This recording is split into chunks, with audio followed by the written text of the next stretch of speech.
Well, good afternoon and welcome to this week's video. Today, I'm going to be talking about, guess what?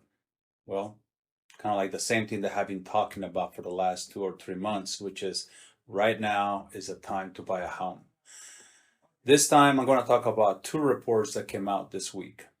The first one is the National Association of Realtors report, which indicates that for every drop of an interest, 5 million people jump into the market.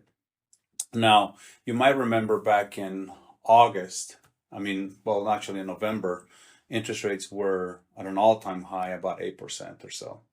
So that means that if interest rates have dropped already to the sevens, and perhaps we're now seeing the sixes, now you're going to be having about 10 million more people jumping into the market with the same amount of inventory.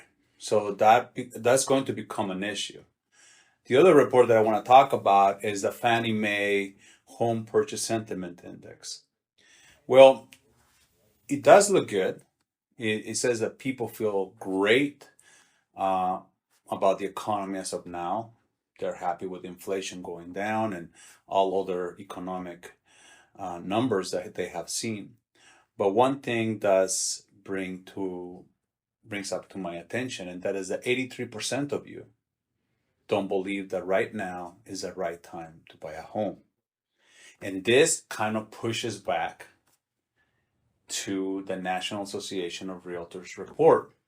Because if 83% of you don't believe that this is the right time to buy, by the time that the interest rates drop, let's say to the sixes or the 5%, there's going to be way too many people in the market, very little inventory, and that will be a very troublesome time for a first-time home buyer, or any buyer for that matter, to try to get into the market.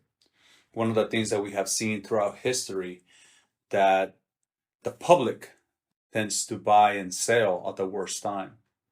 So I want to invite you to take this seriously. Really think about buying a home, getting into it right now where there is not that many people buying before it's too late. Have a wonderful weekend, and I'll be talking to you next week.